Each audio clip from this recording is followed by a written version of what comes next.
Have you ever finally fallen asleep after a long day, only to wake up a few hours later because your bladder is calling? You get out of bed, walk to the bathroom, come back, get comfortable again, and think, please, let me sleep until morning. But then, an hour or two later, it happens again.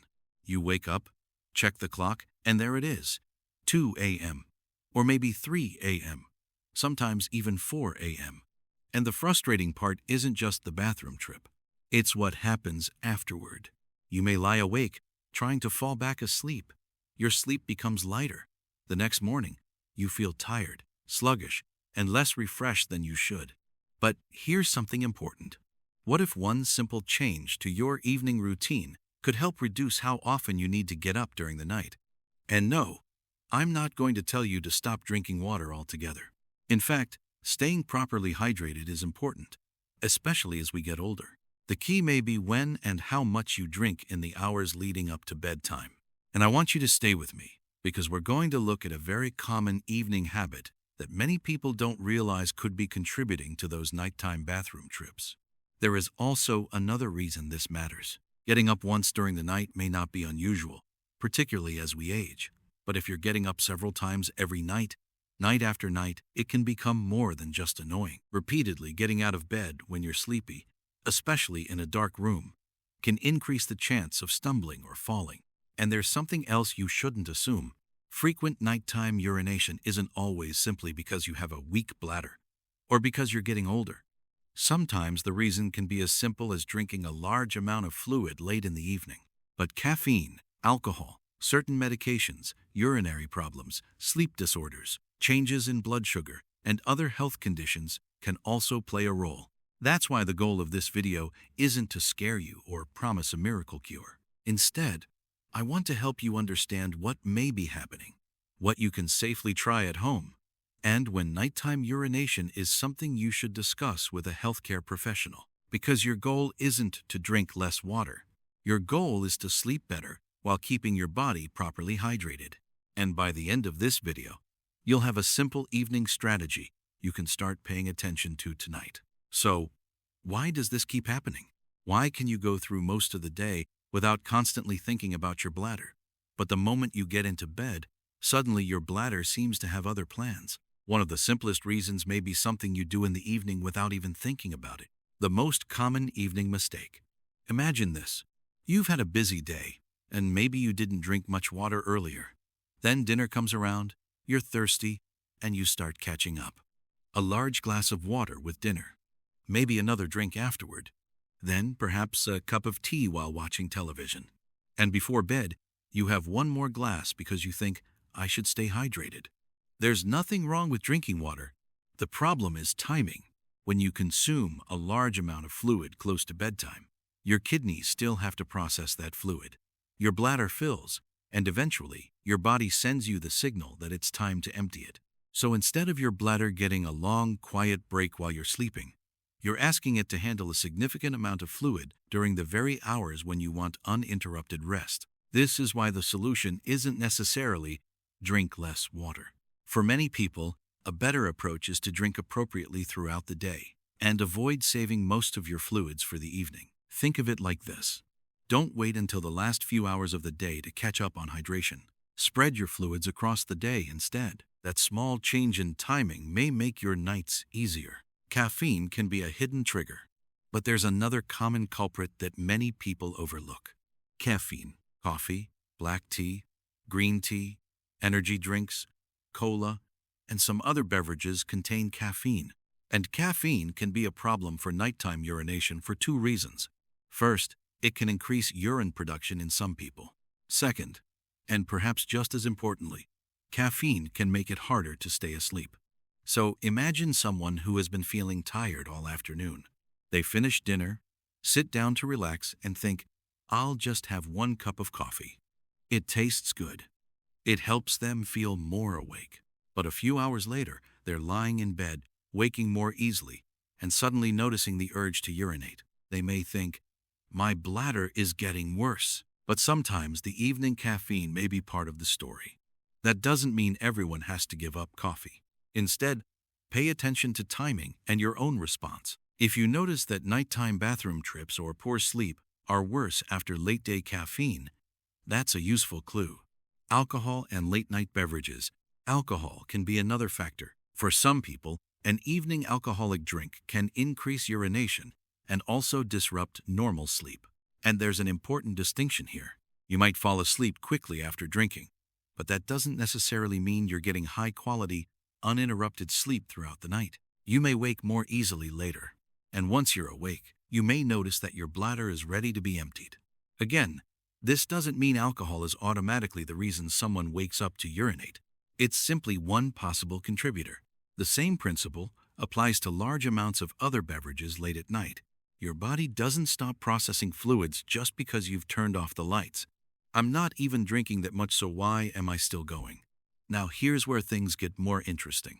Sometimes people say, I barely drink anything at night, so why am I still getting up 2, 3, or even 4 times? And that's a very important question, because nighttime urination isn't always about how much water you drink. For men, an enlarged prostate can sometimes interfere with normal urine flow and bladder emptying.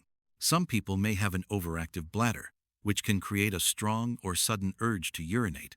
Urinary tract problems can also cause changes in urination, and frequent nighttime urination can sometimes be associated with elevated blood sugar because the body may try to remove excess glucose through the urine. Certain medications can also increase urine production. Some medicines are intentionally designed to help the body remove extra fluid. So if you're taking one, don't change the dose or timing on your own. Talk with your healthcare professional about whether the timing is appropriate for you. Sleep problems can matter too. For example, someone with sleep apnea may wake repeatedly throughout the night. Once awake, they may notice the need to urinate. And there's another fascinating possibility: the sleep bladder cycle. Sometimes your bladder isn't actually what woke you up in the first place. Think about that for a moment. You fall asleep. A noise wakes you. Maybe you're uncomfortable.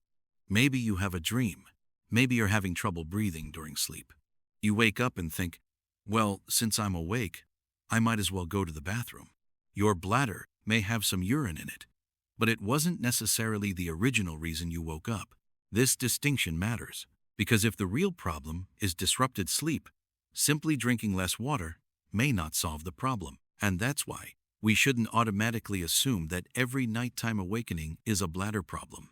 Don't simply blame aging. Now, I want you to remember something important. If your nighttime urination is new, suddenly getting worse, or happening very frequently, don't simply say, well, I'm getting older. Pay attention to your body. If you have pain or burning when urinating, blood in your urine, fever, difficulty starting or maintaining urine flow, unusual thirst, significant swelling, or a major change in how much you're urinating, it's worth speaking with a healthcare professional. These symptoms can have different causes, and the right solution depends on the cause. The good news is that understanding the possible triggers gives you somewhere to start. And in the next section, we're going to focus on one of the simplest things you can control: how you manage your fluids and beverages as the evening gets closer to bedtime. Now let's get to the practical part. If nighttime bathroom trips are becoming a regular problem, one of the simplest things you can experiment with is changing when you drink your fluids. Not eliminating water, not trying to dehydrate yourself, and definitely not going to bed thirsty. The idea is much simpler. Hydrate throughout the day, and avoid taking in large amounts of fluid right before bedtime. Think about your bladder like a container. If you keep adding a lot of fluid right before you go to sleep, that fluid has to go somewhere. Your kidneys continue doing their job while you're sleeping. Your bladder gradually fills, and eventually your body may wake you up to empty it. So instead of drinking very little all day and then trying to catch up at night, try spreading your fluids more evenly throughout the day. Build a simple evening hydration routine. Let's make this easy to remember. Morning. Start your day with normal hydration. You don't need to force yourself to drink enormous amounts of water first thing in the morning. Simply begin drinking according to your thirst and your usual hydration needs. The important thing is not to start the day severely underhydrated and then try to make up for it at bedtime. Afternoon. Continue drinking regularly throughout the afternoon. This is often a better time to meet much of your daily fluid needs because you're awake, active, and have plenty of opportunities to use the bathroom. If you're exercising, working outside, or sweating heavily, your fluid needs may be higher. Again, the goal isn't to follow an arbitrary number of glasses. Your hydration needs are personal. Evening. This is where you want to become more intentional. As bedtime gets closer, start paying attention to how much you're drinking and why you're drinking it. Are you genuinely thirsty? Or are you drinking simply because there's a large bottle sitting beside you? Are you having several cups of tea while watching television? Did you suddenly realize you barely drank anything all day and now you're trying to catch up? These little habits can make a difference. You don't necessarily need to stop drinking in the evening. Instead, avoid unnecessary large amounts of fluid close to bedtime. Before bed, as part of your normal bedtime routine, use the bathroom before getting into bed. And here's one small habit worth reconsidering. Don't automatically drink a large glass of water simply because you think, I should drink something before bed. If you're genuinely thirsty, of course, listen to your body. But if you're not thirsty, there's no need to force down a large amount of fluid immediately before sleep. What about the 2-3 hour window? You may have heard people recommend stopping fluids 2 or 3 hours before bedtime. The basic idea is reasonable. Reduce substantial fluid intake during the final few hours before sleep. But don't treat 2 or 3 hours as a magic number that works perfectly for everyone. Your body is different from someone else's. Your bedtime, activity level, climate, medications, and health conditions can all affect your needs. For example, someone who exercises heavily in the evening or spends the day in hot weather may need more fluid, and people with certain heart, kidney, or other medical conditions may have specific fluid instructions from their healthcare professional. So think of the 2 to 3 hour period as a general strategy for reducing large amounts of fluid, not a rigid rule that says you must become completely dry before bed. The goal is comfortable hydration, not dehydration. Combine fluid timing with trigger control. And here's where this becomes even more useful. Don't rely on one trick. Build a simple evening routine using several small habits. First, avoid large drinks close to bedtime. Second, if caffeine seems to make your nighttime urination or sleep worse, consider limiting it later in the day. Third, be cautious with alcohol in the evening, especially if you've noticed that it causes more nighttime waking. Fourth, use the bathroom before getting into bed. Fifth, make the trip to the bathroom safe. Keep the pathway clear. Use a nightlight if necessary. And don't rush out of bed in the dark. Remember, the goal isn't simply fewer bathroom trips. It's also better, safer sleep. Let's put this into real life. Imagine a 6-7-year-old man named David. David spends most of his morning busy. He drinks very little because he doesn't want to stop what he's doing. By late afternoon, he realizes he hasn't had much to drink. Then dinner arrives. He has 2 large glasses of water. Later, he watches television with a cup of tea. Before bed, he drinks another glass because he thinks he's finally catching up on hydration. David goes to sleep at around 10:30. At 12:30, he wakes up and goes to the bathroom. At 2:30, it happens again. Then again around 4:30. David might conclude, my bladder must be getting weak. But look at the pattern. He wasn't necessarily drinking too much water for the entire day. He was shifting too much of his fluid intake toward the evening. A more sensible approach could be to drink regularly earlier in the day. Avoid trying to catch up late at night, reduce large drinks as bedtime approaches, and pay attention to whether evening tea or caffeine is contributing. Now let's take another example. Imagine a 2-year-old woman who experiences sudden urgency. She may already be drinking normally throughout the day, but notices that she becomes uncomfortable after certain evening beverages. Instead of simply drinking less and less, she can start paying attention to patterns. Does caffeine make the urgency worse? Does a large drink shortly before bed lead to another bathroom trip? Does alcohol change her sleep? Does she wake because of her bladder? Or does she wake first and then decide to use the bathroom? Tracking these patterns can provide useful information. And if the problem continues, that information can also make a conversation with a healthcare professional much more productive. One important medication warning. There's one more thing I don't want you to overlook. Some medications can increase how much urine your body produces. This may be intentional. For example, Certain medicines are prescribed specifically to help remove excess fluid from the body. If you're taking one of these medications and you're waking frequently to urinate, don't simply stop it or change the timing yourself. Instead, ask your healthcare professional whether the medication could be contributing and whether the timing is appropriate for you. A small adjustment may sometimes be considered, but that's a decision that should be made based on your individual health situation. So remember the big idea. Don't spend the entire day barely drinking and then try to catch up at bedtime. Hydrate appropriately during the day. As bedtime approaches, avoid unnecessary large amounts of fluid. Pay attention to caffeine and alcohol if they're triggers for you. Use the bathroom before bed. And keep your nighttime path safe. These aren't complicated tricks. They're simple habits designed to work with your body's natural rhythm rather than against it. And in the next section, I'll give you a few practical tips that can help you figure out what's actually triggering your nighttime bathroom trips. Because sometimes the answer isn't just what you drink. Now that you understand how evening habits can influence nighttime urination, let's make this even more practical. Here are 6 simple things you can start paying attention to. Tip has shown. Don't dehydrate yourself. This is extremely important. If you're waking up several times a night to use the bathroom, you might be tempted to think, I'll just stop drinking water. That's not the answer. Your body still needs enough fluid to function properly. Dramatically cutting back on water can leave you dehydrated and may create other problems. Signs that you may not be getting enough fluid can include dark-colored urine, a dry mouth, dizziness, and constipation. So don't turn this into a competition to see how little water you can drink. Instead, focus on better timing. Drink appropriately throughout the day, then avoid unnecessary large amounts of fluid right before bed. And if you have a heart, kidney, or other medical condition that affects how much fluid you should drink, follow the individualized advice you've been given by your healthcare professional. Tip #2. Track your nighttime bathroom trips. Here's a surprisingly powerful strategy. For just 3 days, keep a simple bladder diary. You don't need anything complicated. Write down what you drank, what time you drank it, whether it contained caffeine or alcohol, what time you went to bed, and how many times you woke up during the night to urinate.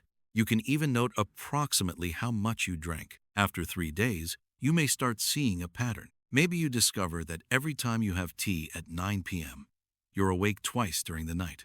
Maybe you notice that the nights when you drink most of your fluids earlier in the day are better. Or perhaps you realize you're waking up even when you haven't had much to drink. That last pattern is important because it may suggest that fluid timing isn't the whole story. A simple diary can turn a vague problem into useful information. Tip #3. Watch what happens after dinner. Your evening meal and everything that comes afterward deserve a little attention. Think about what you're drinking after dinner. Tea, coffee, soda, large glasses of water, alcohol, and even foods with a lot of fluid, such as soup. You don't need to become afraid of these foods and beverages. The goal is awareness, not restriction for the sake of restriction. Ask yourself, what happens when I have this in the evening? If you consistently notice that a certain beverage is followed by more nighttime trips, you've discovered something worth paying attention to. And remember, everyone's triggers can be different. What bothers one person may have little effect on another. Tip #4. Elevate the safety factor. Now let's talk about something that has nothing to do with your bladder but everything to do with your safety. If you regularly get up during the night, make the journey to the bathroom as safe as possible. Keep the floor clear. Remove loose rugs or objects that could cause you to trip. Make sure you can easily see where you're walking. A small nightlight can be extremely helpful. And when you wake up, don't jump out of bed and rush immediately toward the bathroom. Take a moment. Sit up. Get your bearings. Then stand and walk carefully. This may sound like a small detail, but when you're half asleep in a dark room, even a familiar bedroom can become a hazard. And the more frequently you're getting up during the night, the more important these safety habits become. Tip #5. Don't ignore leg swelling. Here's another factor. Many people don't connect with nighttime urination. During the day, especially if you're sitting or standing for long periods, fluid can collect in your lower legs. When you lie down at night, some of that fluid can shift back into circulation. Your kidneys may then process more of that fluid, potentially increasing urine production during the night. So, if you regularly notice swollen ankles or legs during the day, and you're also waking frequently to urinate at night, don't automatically assume the solution is simply to drink less. Persistent or significant swelling deserves attention. Talk with a healthcare professional so the underlying reason can be evaluated, especially if the swelling is new, worsening, or accompanied by other symptoms. Tip #6. Know when it's time to see a professional. Finally, please don't ignore warning signs simply because you're getting older. Occasional nighttime urination can happen, but certain changes deserve medical attention. For example, if you notice blood in your urine, don't ignore it. If urinating causes burning or pain, get it checked. A fever along with urinary symptoms also deserves attention. If you're having difficulty starting urination, maintaining your urine stream, or emptying your bladder properly, that's another reason to speak with a healthcare professional. And pay attention to major changes. If you're suddenly waking much more often than usual, producing unusually large amounts of urine, or feeling excessively thirsty, don't simply assume it's part of aging. Significant or persistent swelling is another symptom worth discussing.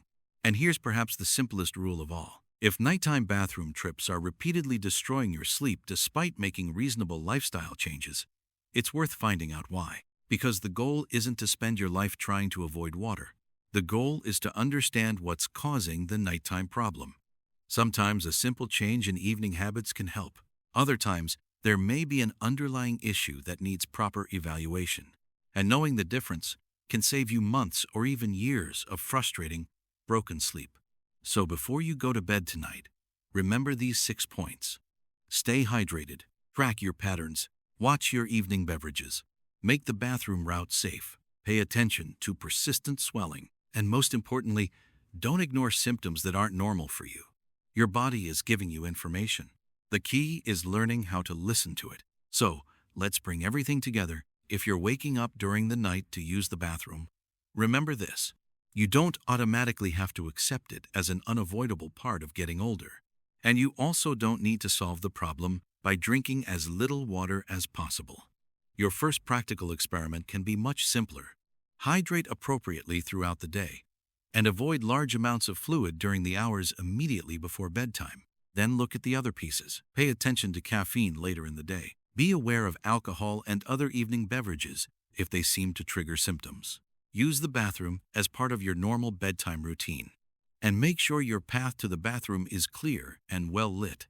These may sound like small changes, but small changes can sometimes make a meaningful difference when you repeat them consistently. And imagine what that could feel like. Instead of waking up 2, 3, or 4 times every night, imagine waking up in the morning and realizing you actually slept through most of the night. You wake up feeling more rested. You have more energy. You're less frustrated. And you're not starting your day already exhausted from a night of interrupted sleep. Even reducing the number of nighttime awakenings can be meaningful. But there's one final message I really want you to remember. Don't automatically blame everything on aging. If nighttime urination is persistent, suddenly getting worse, or accompanied by other symptoms, it's worth finding out what's behind it. A healthcare professional can help determine whether the problem is related to your fluid habits, medications, bladder function, prostate health, blood sugar, sleep, or another underlying issue. Because treating the cause is much more useful than simply trying to fight the symptom. And now I want to hear from you. How many times do you usually wake up to use the bathroom? Once, twice, or more? Tell me in the comments. Your answer might also help someone else watching this video realize they're not the only one dealing with the same problem. And if you're over 45 and you want practical, evidence-based information to help protect your sleep, energy, mobility, and healthy aging, subscribe to the channel. And don't leave just yet. Watch the next video, because what you do during the day can have a surprising effect on what happens to your body at night. Until then, remember, you don't need to fear your bladder, you need to understand what it's telling you.